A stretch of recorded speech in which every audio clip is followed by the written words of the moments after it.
Hello viewers, on today's news.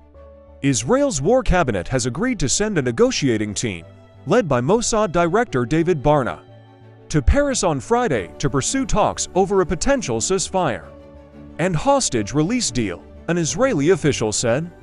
The negotiating team is expected to be empowered to engage in substantive negotiations rather than simply listening to proposals, as they did during meetings in Cairo last week, the official said.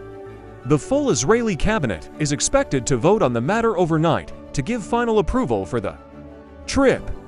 CIA Director Bill Burns and his Egyptian and Qatari counterparts were expected to be in Paris on Friday for talks. Two sources familiar with the plans told sources on Wednesday. The Israeli government had yet to confirm its attendance. The decision came during a war cabinet meeting Thursday night, at the end of a day that saw U.S. President Joe Biden's Middle East coordinator, Brett McGurk, meet with top Israeli officials, including Israeli Prime Minister Benjamin Netanyahu. The Israeli official said that the Israeli government had been waiting for confirmation that medication had reached the hostages in Gaza before agreeing to return to the negotiating table. That proof, combined with positive indications from talks in Cairo on Wednesday and prodding from U.S. officials, ultimately triggered the Israeli agreement to send a negotiating team to Paris.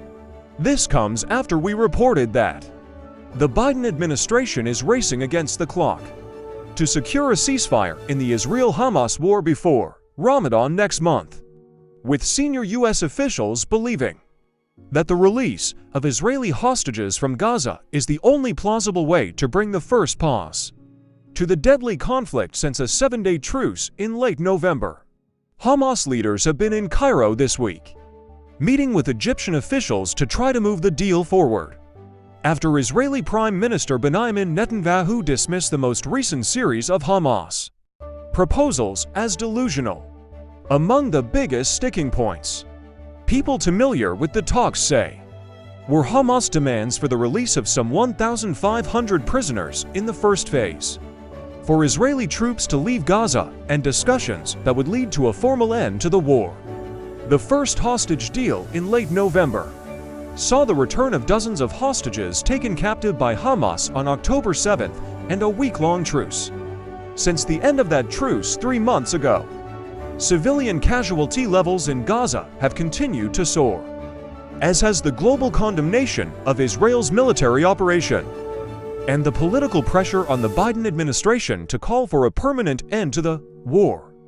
This is a developing story and will keep you posted. Meanwhile, subscribe to our YouTube channel for more updates on local and international news.